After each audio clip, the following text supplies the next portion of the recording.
Greetings. Scream 4 recently came out on Blu-ray, and it had me sort of thinking about the Scream films, and the role that they've played in my life, which they have actually played a role in my life. Small one, perhaps, but still enough to make me want to make a little video retrospective of the films. The first Scream opened on, I remember the date exactly, December 20th, 1996. Why do I remember that date? Because two of my favorite films as a teenager opened on that one night. Scream itself opened that night, though I didn't end up seeing it until maybe its fourth or fifth week in release. It was one of those movies that it had a very small opening weekend, I think maybe 6 mil, and it just had legs where it kept going. And then it was even re-released later in the spring, and it ended up crossing the 100 million mark. That opening night itself, I actually went to see a different film, Beavis and Butt-Head Do America, which is the other one. And Beavis and Butt-Head itself has also played a rather large role in my life, as you may be able to tell from the picture of the framed poster of Beavis above my bed that I've had since I was maybe 10 years old and resides there to this day. I ended up seeing Scream, actually it was one of the movies my father took me to. I didn't have the best relationship with my father, but at least when he did come into my life for the brief period that that he was in there, he did take me to a bunch of horror movies, which is the type of R-rated films that my mother was reluctant to take me to just because she never liked horror films, even though she did take me to a number of other different R-rated films, even when I was only 13 or so. But I was 13 when the first Scream came out, and when you're a budding movie geek, I say my love of movies was really kicked into high gear when I was 9 years old. And I didn't start getting into horror films until maybe about 12 or 13. I remember, even though now no movie really scares me, some disturb me, but none really scare me. I was actually scared of horror films when I was younger, and then I sort of got weaned into them by first edited horror films. They'd be edited for television. The USA Network used to show them all the time. So, for instance, if my mother would go out with her friends or whatever on a Saturday night, I'd stay up late alone and watch, Joe Bob Briggs and Monster Vision on TNT, or, Friday the 13th movies edited to within an inch of their life on USA, and the Child's Play movies or whatever. And that would sort of wean me into, and then I'd start renting older horror films that I'd heard of but never saw before, and then eventually that led to finally seeing horror films on the big screen and liking them. But when I was 13 years old, Scream was a pretty important film because it was a horror film where the characters had actually seen horror films, and they knew as much about them as I did. They were quoting Wes Craven, who actually directed the Scream films, and John Carpenter, all this. They're pointing out the cliches that, of course, all horror fans know. And especially the character of Randy. Randy, the movie geek who worked in the video store and had an unrequited love for the heroine while she was dating the asshole guy who looked like Skeet Ulrich because he was played by Skeet Ulrich. And so I definitely, and a lot of movie geeks really identified with that character. And even though the actor who played him, Jamie Kennedy, later became an extremely annoying presence with his Jamie Kennedy experiment and ended up starring in crap like Son of the Mask and ended up dating and presumably fucking Jennifer Love Hewitt, which would forever make every fanboy jealous. She still hasn't shown her boobs in a movie. Her career's not that dead yet. But I digress. But that character was definitely a big, definitely a connection of something for nerds to latch onto, especially since he correctly guessed at least one of the killers in the movie. He pegs Billy to be a killer, and Billy ended up being one of the killers, and so did Stu, so he was half right, I guess. But for some reason, no matter how many slasher films were out in the late 70s and throughout all the 80s, the characters in those films never knew about them. And so we had characters and the film is a mix of horror and comedy. It's not a spoof, but it's a satire. Whenever I'm trying to explain the difference between a satire and a spoof, it's pretty easy to use the Scream films as an example because there was also Scary Movie, which came out a little bit after Scream 3, I think. I think they were both in 2000. Scream is a satire, and Scary Movie is a spoof, and that's very easy delineation between the two. Satire is specifically poking fun at vice or folly, in this case, the cliches of horror films that make them sometimes more enjoyable, but sometimes less enjoyable, and certainly it's the laziness of the screenwriters in those. And spoofs are just throw everything, every stupid gag you can think of against the wall. And sometimes that's good, the Naked Gun movies, and the first scary movie, arguably, and sometimes it's horrible, like every other scary, all of the other scary movies, and vampires suck and all of that crap. Meet the Spartans. But aside from that, it was just very clever, the Scream film, as far as how it's structured. It's structured like a murder mystery, and it is after you know who the killers are. If you go back and watch the film, the movie plays fair. It's not as if you could never guess who the killers are. And, of course, being two killers, the whole idea of the killer being everywhere at once in a horror film, at least it made sense here, because there was two killers. And usually, judging by the action on the screen, the scenes before or after, the context, you can usually tell, oh, that was probably Stu killing that one, and that was probably Billy killing those. And just the film was just very tight, and it's probably because the writer, Kevin Williamson, had a while to write it. Supposedly, he was house-sitting for a friend, and he heard a noise outside, and maybe I think Halloween was playing, or the Halloween music was playing, or whatever, and he thought, wouldn't be fun if there was a horror movie like this, but the person knew about horror films. The opening of the first Scream with Drew Barrymore, that became sort of iconic, oddly enough, that first opening sequence. The funny thing about that is, when I first got the film on VHS, remember VHS? It came out a year for the sell-through market, and even though it was labeled as the R-rated version, it was actually the uncut version, because you could see Steve, the character who is Drew Barrymore's character's boyfriend. You actually see his entrails fall out of his stomach and roll across the floor, whereas in the R-rated version, like the one I have on DVD, it's all hidden in shadows and it's a lot shorter. I don't know if the unrated version is available on DVD or Blu-ray where you see that, but it was on the old VHS that I had. That opening sort of became iconic, the ringing of the phone. Yeah, this is before cell phones, it was in 1996, so it was cordless phones mostly. And of course people would always say, why are you still talking, and then get up, but the idea is that even though the characters are aware of horror films, the characters themselves don't know that they're in a horror film. It's not that meta. So, of course, we always yell at characters in horror movies not to do this or that, but if it were real life, what would we do in that situation? Most people probably haven't been stalked by a mass killer. Most people who are murdered are just murdered by their drunk husbands or whatever. Murderers in real life aren't as interesting as murderers in movies. But the fact that first movie was just, it tapped into something, especially for a movie geek, because the characters themselves were movie geeks. So it was like, you could be the victim in that movie. It's kind of why I also liked the first Saw, where one of the characters was someone who made a suicidal gesture. And I was like, well, I'm miserable and depressed, and I've been hospitalized for being suicidal, so I would be one of Jigsaw's victims. So when you're watching a horror film and you know that you yourself would have been a victim if the horror movie was real, that really sort of brings it home. That and the mask, the peanut-eyed ghost mask. That was just great. I mean, now it's become sort of this pop culture iconography thing now, where it's sort of lost its thrill, but that scene in the opening where Drew Barrymore peeks up into the window, and then Ghostface has the back is to the camera, and then it spins around with a grunt, and that, when you first see the mask in the movie, that was great. Because the mask didn't play a prominent role in the marketing, so the design of that may have actually been a surprise to the audience at the time. I don't remember at this point. It was 16 years ago now? I like to draw the mask myself. I'm not much of an artist, but I like to doodle the mask with my limited drawing ability. Of course, in high school, in middle school, because actually I was in 8th grade when Scream came out, and then I was a freshman in high school in 1997. I do remember the date Scream 2 came out. It was December 13th, just because it was a Friday the 13th. So it was a little less than a year after. Scream 2, by the way, I think is an underrated sequel. I think it does a good job of expanding the story, and it's not quite... I made that mouth way too long, didn't I? But it does a good job of expanding the story, the characters, and... really, a lot of people didn't like Scream 2 when it first came out, and I think the main problem is because of the identity of one of the killers, played by Laurie Metcalf from Roseanne. She really overacts at the ending. Though Timothy Olyphant, who later became an actor who a lot of people like, he's on that show Justified now, and he's done some other good work. He did a pretty good job.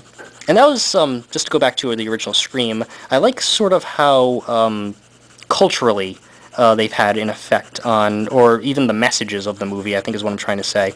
My favorite line from the first Scream is one that I often quote when I'm in debates or arguments about, this pen's going dead, about horror films and do they cause real-life violence. Sort of an argument that always rears its head. And Billy Loomis, the character played by Skeet Ulrich, has a line, "Don't you blame the movie, Sid," Sid being Sidney, the main character played by Nev Campbell. Don't you blame the movie, Sid. Movies don't create psychos. Movies make psychos more creative."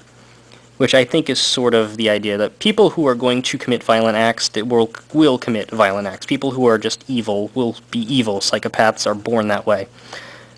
What movies will do is maybe they'll give them an idea of how to kill someone. Maybe instead of a gun, they'll use, like in the Hi-Fi Murders, they'll try to shove Drano down people's throats. Yeah, it was kind of a crappy one. Let's try another one. But, ultimately, that's sort of my, belief on the whole, do violent movies cause violent acts? It was sort of surprised when Columbine happened. That was in April of '99, so it was about 3 years after the first one, 2 years after the second one, and before the third Scream came out. Columbine was obviously two teenagers killing their classmates, but Scream was also, in its own way, about two teenagers killing their classmates, and yet Scream wasn't always brought up during Columbine when they were talking about the movies affecting people, probably because, Scream was a slasher film, and, the Columbine kids were just shooters. They were just sort of, well, they wanted to be terrorist bombers, and they ended up being shooters, because, luckily the psychopath of the two, didn't know how to make bombs correctly. But, so that's why during the shooting they brought up mostly, like, the Basketball Diaries with, DiCaprio, and that kind of thing. But Scream didn't really come up. And I'm surprised. There was only one copycat of Scream, or one attempted copycat that I'm aware of, where these three teenagers killed one of their parents, and they couldn't afford to buy costumes, so they ended up just using like a kitchen knife or whatever. I didn't really hear much about that story, aside from a little blurb in Entertainment Weekly, but, you know.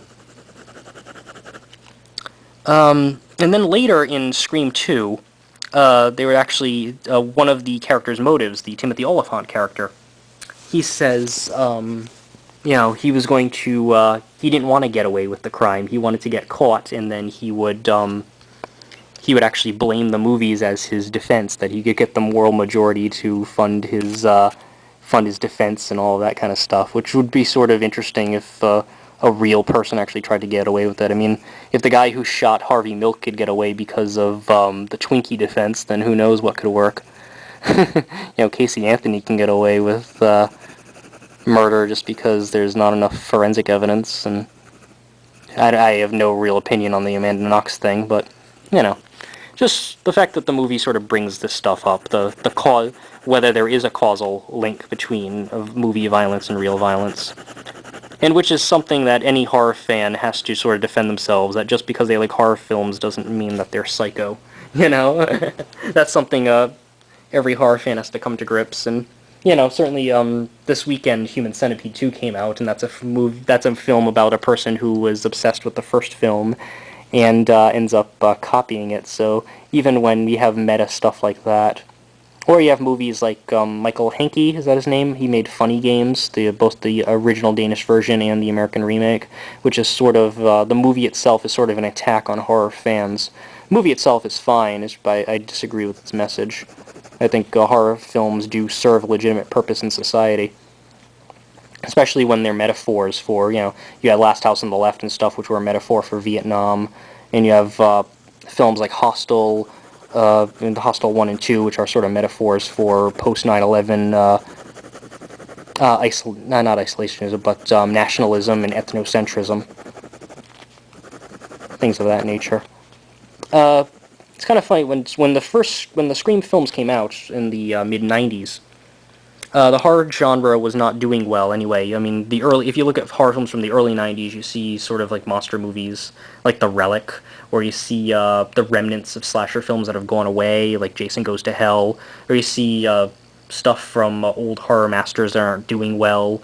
John Carpenter's In the Mouth of Madness was an example of a good one, but his Village of the Damned remake was an example of a bad one. And it was just sort of in dire straits, and then the Scream films come along, and they sparked this wave of neo-slasher films, where they were sort of like slasher films from the 80s, except they dialed down the gore, and they dialed up the star factor, usually with hot young teenage and 20-something actors from the CW shows. Well, it wasn't CW then. Back then it was the WB and UPN. Pretty much at that time, the best horror you could see was probably Buffy the Vampire Slayer on the WB. And so you had films like I Know What You Did Last Summer and Urban Legends, things like that coming out. But yeah, that Scream 2, that sequel, I think was really good. I will still defend that. It was kind of funny, too. In that film, Randy ends up getting killed. He's stabbed to death in a van by Billy Loomis's mother, the Laurie Metcalf character.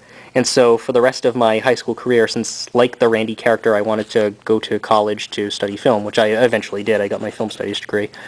I would always joke with my friends that, okay, after high school, I'm going to go to college and study film and then get stabbed to death in a van while walking around the quad. Though I ended up surviving college without getting stabbed to death in a van, either fortunately or unfortunately, depending on how you look at it.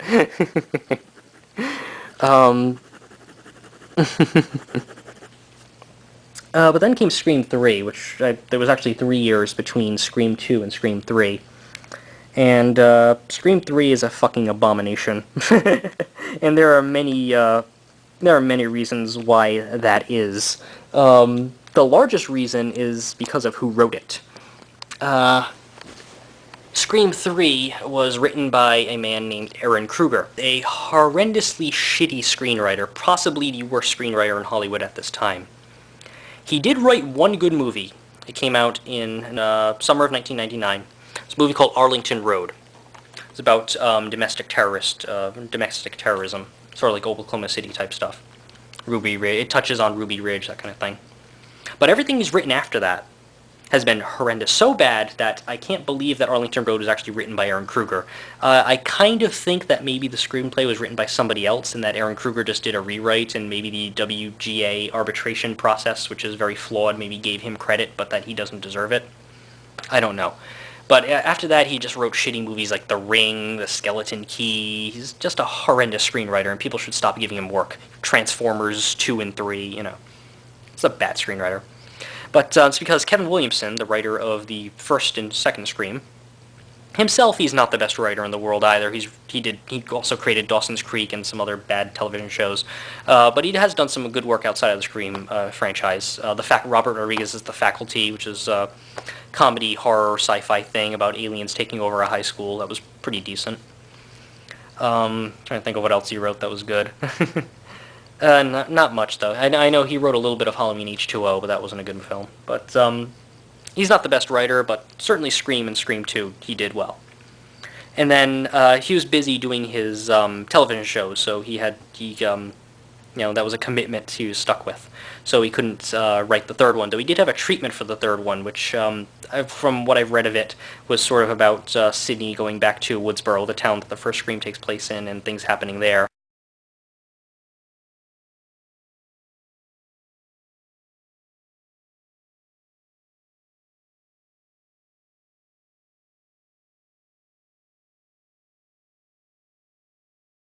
And the stuff that they made Guillermo del Toro go through on this film, and he's pretty candid about it on the audio commentary, but it was just dreadful. I'm not even a big Guillermo del Toro fan.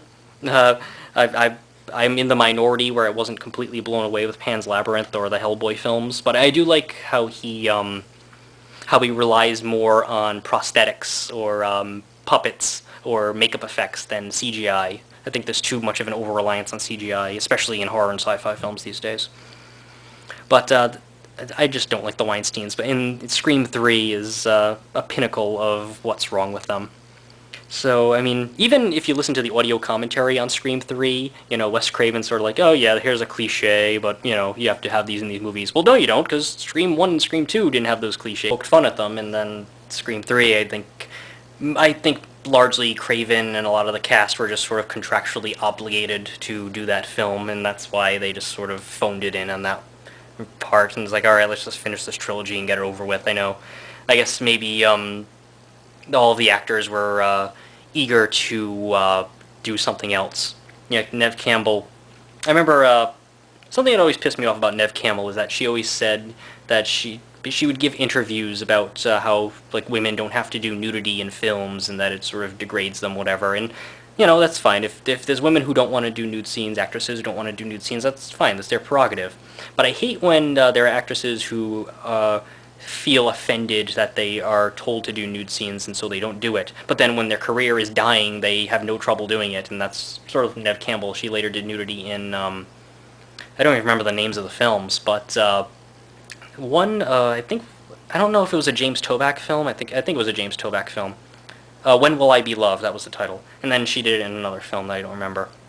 But yeah, her career didn't really go anywhere after the Scream films. She had Party of Five and Scream, and then she made crap like Three to Tango. A lot of other people's careers went someplace after that. And a couple just sort of didn't really go anywhere. Jerry O'Connell didn't really do anything after that in Sliders. I really hate Scream 3.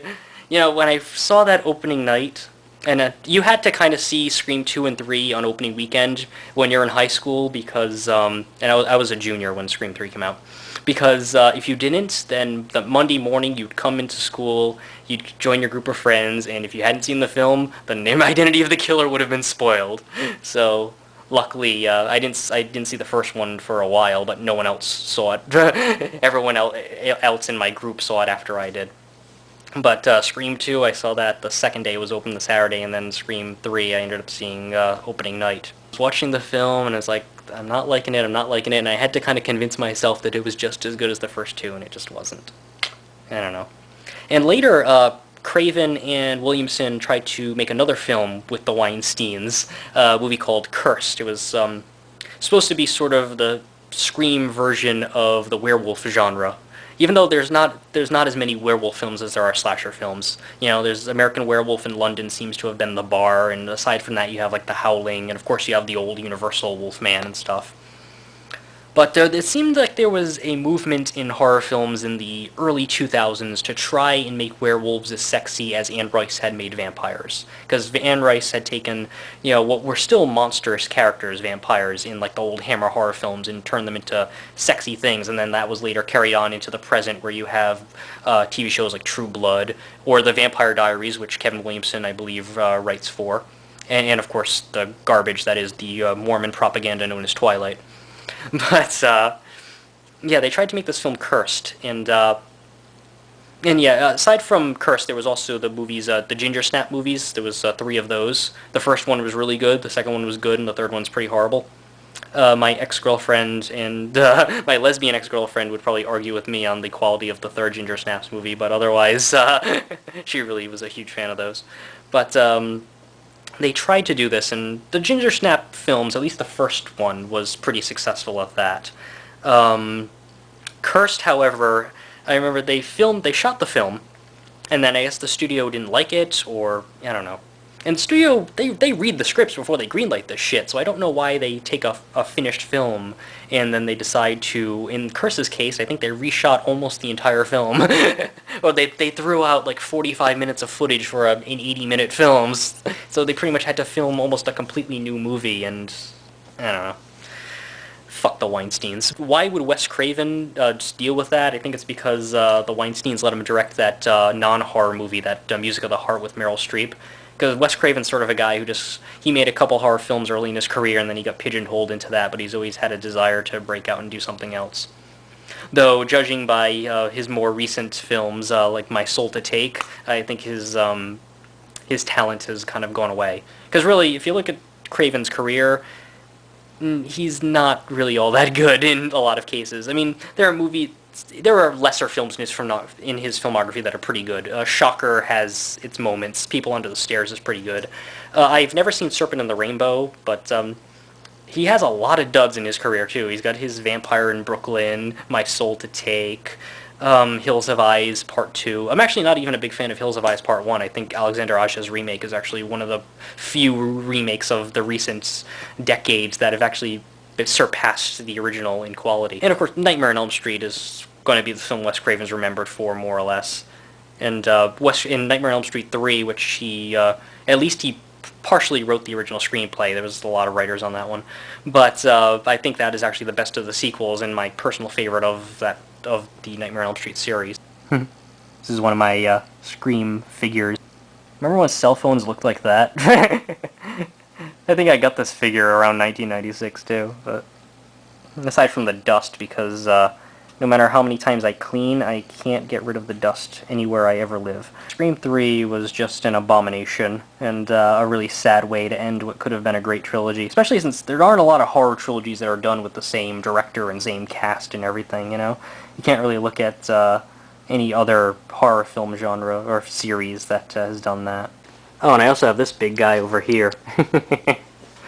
Just a few of the things in my apartment that keep me from getting laid. All of these toys. So I guess that was sort of how we saw the end of the trilogy, Scream 3 being lackluster after the excellent first one and the damn good second one, in my opinion. Though, yeah, the only good thing I can say about Scream 3 is Parker Posey's performance. I thought she was pretty funny in that one.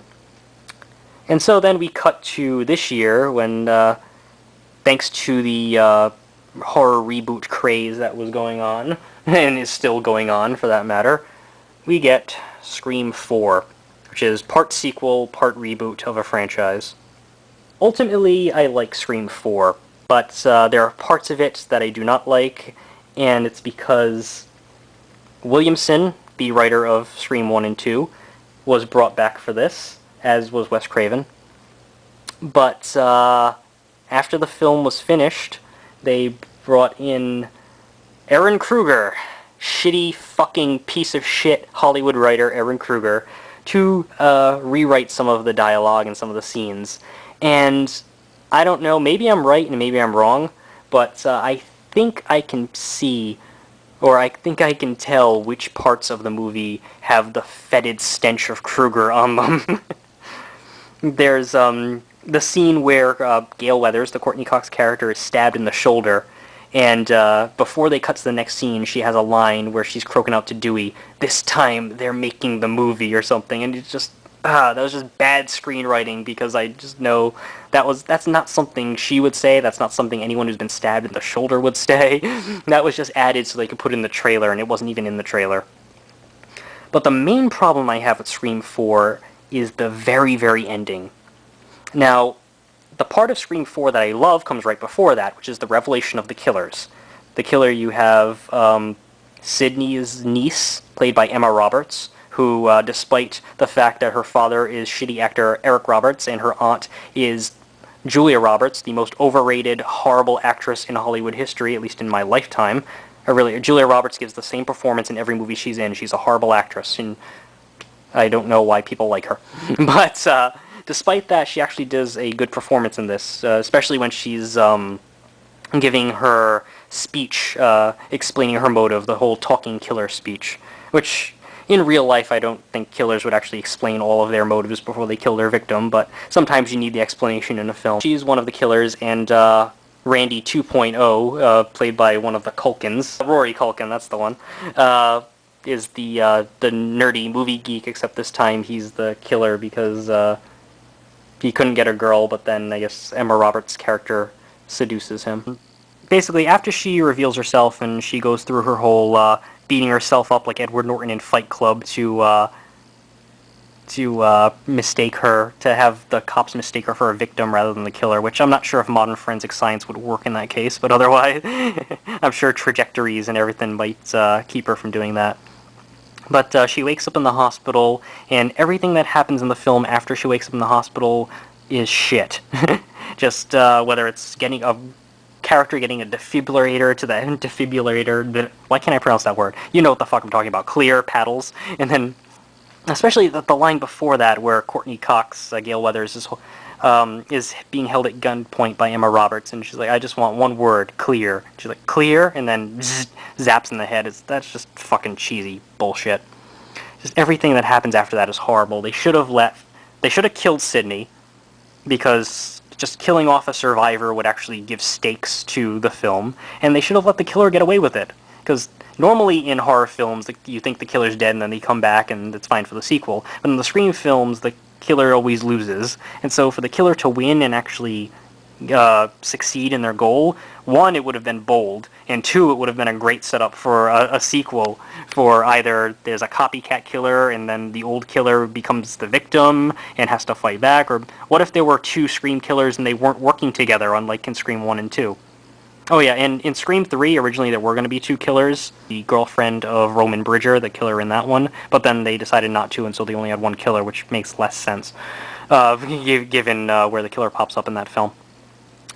But, yeah, what if there were two killers going after each other? Or my idea was to make Sydney the killer and that she'd gone crazy after, being hunted and tried to be murdered 3 times. That's got to take a toll on somebody. One thing I liked about Scream 3 also, where they took Sydney's character, where she's just sort of living on a ranch on her own and she works for a call center for, abused women. I liked that idea of where to take her character.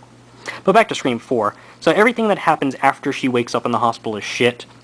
Also, when Anthony Anderson's character is killed, the knife seems to go up to the handle through his forehead, and yet he's still able to stagger out of a car, say the line, "Fuck Bruce Willis," which is a funny line, and then collapse. But not realistic at all.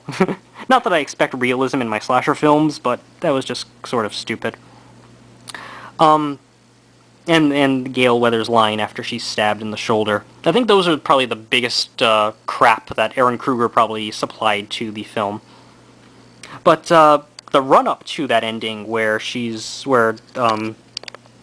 Emma Roberts is revealing everything and giving her explanation for everything, it sort of points out, and probably one of the main themes through Scream 4 is sort of how the whole ubiquitous technology, your Twitter, your iPhone, your Facebook, is sort of affecting youth culture. Maybe they're making them more narcissistic, something I've always said, and less empathetic to others. And also, especially the reality TV show craze, where just anybody can be famous thanks to the internet in Jersey Shore and all this bullshit. So how does one get famous when anybody... when you have so many non-celebrities becoming famous, then what is going to help you stand out from the pack? So she says something along the lines of, you don't have to have talent or anything like that, you just have to have something, you just need something fucked up to happen to you. So, yeah, surviving a real-life slasher murder, that would do it. She just wants to be famous. And I sort of wonder if that's fame without earning it. The idea that you can be the situation and get millions of dollars just for having abs and being a moron, where Snooki can write a book that becomes a bestseller, in that kind of society, what is left? Why get a Nobel Prize or try to change the world in a good way? Why be Steve Jobs, who just passed away, when you can be Johnny Fairplay from whatever fucking reality show he was on? One of the other things I really liked about Scream 4 is that they were able to introduce a new crop of characters and have them actually, if not likable, then certainly more interesting. Because, you only have 3 survivors, essentially, from the Scream films. You have Sydney, played by Neve Campbell, and you have Gale Weathers, played by Courtney Cox, and you have Dewey, played by David Arquette, who was Courtney Cox's real-life husband. I think they got a divorce recently. But then you had this new crop of people. You had the Emma Stone character, you had Hayden Panettiere, Rory Culkin. You had a pretty good crop of young actors here, and you actually kind of were interested in their characters. I really liked the character of Kirby, played by Hayden Panettiere. I did watch the first 2 seasons of Heroes. The second season was horrible, but the first season was decent. But Hayden never really did anything for me. But in this film, she did. Aside from her hairstyle, which I didn't really like, just the fact of a really attractive horror movie nerd girl. I know that they exist. I know they go to places like Comic-Con and anime festivals, but I've never really met one in my life. A really hot movie nerd girl. I can't seem to find one. Maybe it's just a Rhode Island thing that I can't find them. I should make a video where I'm specifically searching for hot Rhode Island nerd girls. I think I probably will. But I just can't find one. So I think her character... I love that character just because I want that character to exist in real life. And then the Rory Culkin character, I guess, had kind of a thing for her, but then because she didn't make a move on him, he ended up getting tied with the killer. Another thing about Emma Roberts, really, Emma Roberts, Emma Stone, Emily Watson, Emma Watson. Emma and Emily, I guess, were really popular names back in the early 80s, or the mid-80s, as it were. Actually, it should be the late 80s, right? I was born in 83. These girls must have been born around 87. But I digress. All of the actresses in the movie are tan. The younger actresses are tan, except for Emma Roberts, who is really pale in this movie, and that's why I think she's really hot in it, too. Pale is always hotter than tan. I have to make that. I will never stop making that argument in my videos. I don't know if they're going to make a Scream 5. I know Scream 4 underperformed at the box office and maybe grossed between 30 and 40 mil versus Scream 1 and 2 grossing over 100, and Scream 3 I think grossed about 80. Ultimately, I watched the film in the theater and then I watched it again on Blu-ray. I didn't like it as much on Blu-ray as I did in the theater. I think just because when I went to see it in the theater, I had sort of nostalgia on my side, where because just those first two Scream films were just such a big part of my teenage years, and such a part of my growing movie geekdom, that they just hold a special place for me. And there are certain movies from my childhood and teenage years that do that, whether it's Ghostbusters, or Ghostbusters was a big film for me, or Beetlejuice when I was a kid, stuff like that. And the Scream films are just big in my, 8th grade, 9th grade, 13-year-old, 14-year-old life, where I had pictures from the movies stapled or taped onto the covers of my notebooks in high school. And so sort of nostalgia of being an adult and purchasing a ticket for another Scream movie and seeing it after all these years, it just felt good to see a movie again like that, to see just another Scream movie. But ultimately, I like what they did with the killers. I like the sort of message, the sort of where's technology taken us, where's reality television and our whole celebrity culture taken us. But mainly, I just don't like sort of the cheesy Ehren Kruger stuff that I'm sure he added. And I think the film probably needed maybe a little bit more gore, or at least more scares. A lot of the kills are pretty weak. There's just sort of a couple of stabbings and then you cut to the next scene. But not that the Scream films have ever been known for their gore, but at least they've been known for their tension or their chase scenes. Like at the end of Scream, not the very end of Scream 2, but there's a scene in Scream 2 where the killer is chasing Dewey and Gale through one of the buildings in the college, and there's like a soundproof booth, and they're chasing. You can see the killer through the glass while Gale is hiding behind a wall. That's a very effective chase scene. I still think that's one of the better moments in the entire Scream franchise. And there's stuff like that. There's the killer chasing Sydney up the stairs, and then she uses her computer to call 911. That's kind of funny. Because even now, today, we have Skype and we have all these programs, but Skype doesn't let you call 911. So it's kind of funny that in 1996 she had that.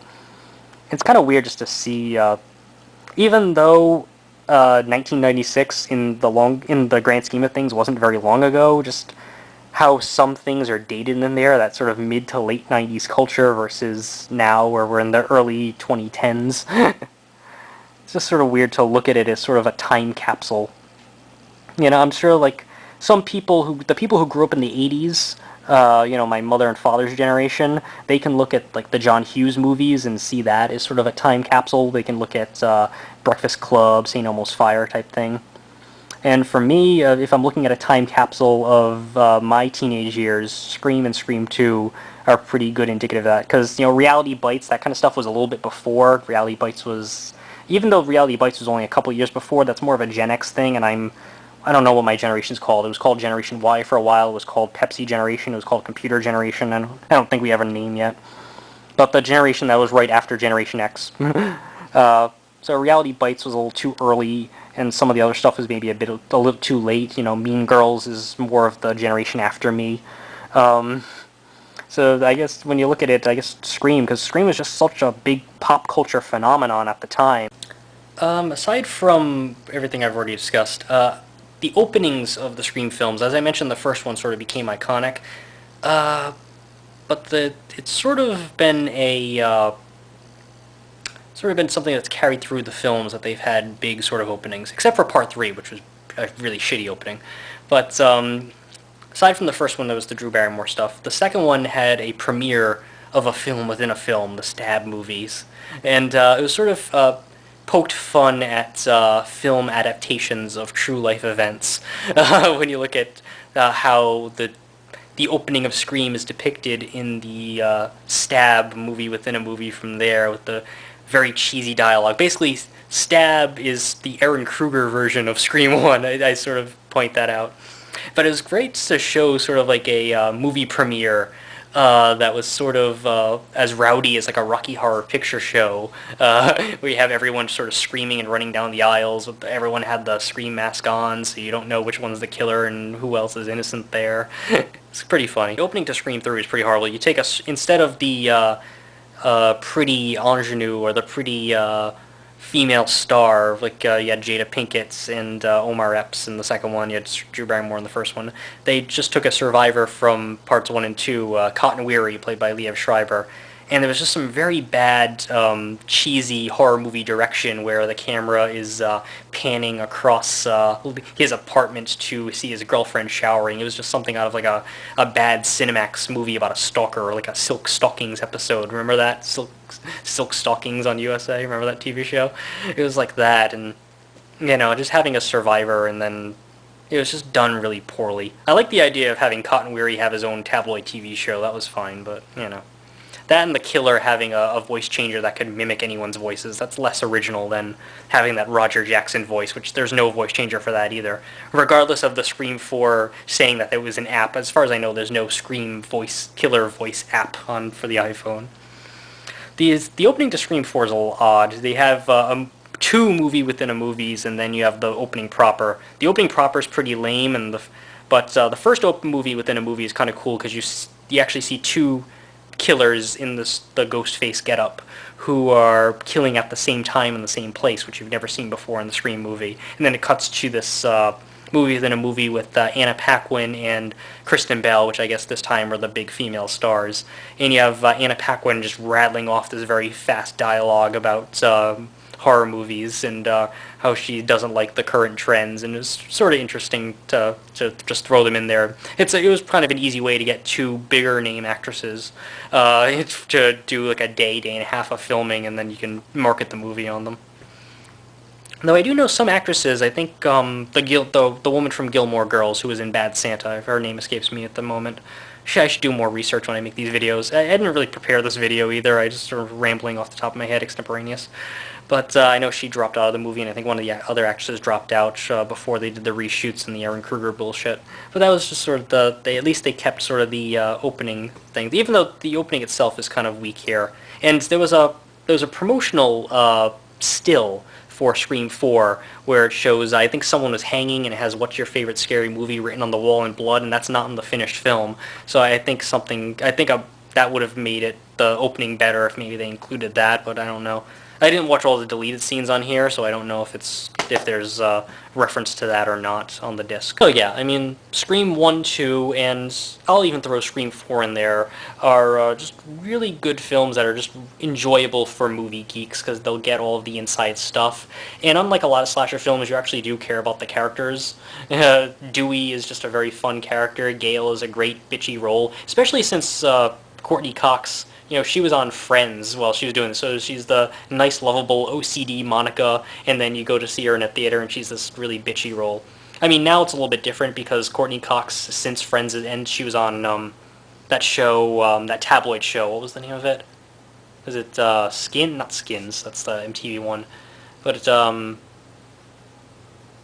I can't remember the name of it now, but she was on a show on FX where she was a tabloid reporter, and now she's on Cougar Town. So she's playing more Gale-ish roles now, but back then when she was just Monica on Friends, it was great to see her in that. And then, I mean, Sydney as the virginal young hero, she was, since the first one since Jamie Lee Curtis, to really sort of bring that there. I mean, Jennifer Love Hewitt's boobs are too big to really be that ingenue, unfortunately, but Neve Campbell was able to really sell that girl next door kind of thing. So yeah, it'd be nice if there was a Scream 5. Hopefully Ehren Kruger will stay way the fuck away from it, and the Weinsteins will keep their grubby hands off of it and just let the creative people be creative, and then they can do what they do best, which is, you know, buy Golden Globes. Fuck the Weinsteins, they don't do anything good. That's why the Weinstein Company is shit now. Just because the King's Speech won Best Picture doesn't mean their company's not still in the crapper. Maybe if the Scream movies moved over to Lionsgate, they'd do a better job with them. Yeah, now that Courtney Cox and David Arquette are divorced, I'm not sure how that would work. Maybe they need a new director, too. Maybe Wes Craven's a little run out now. Again, My Soul to Take was horrible. Maybe if they get Alexander Aja in there, or, someone else. The guy who made Martyrs or something really cool in there. Yeah, maybe if they just forget the entire ending of Scream 4 and just move on with Emma Stone being alive. I don't know. So that's my video on the Scream franchise.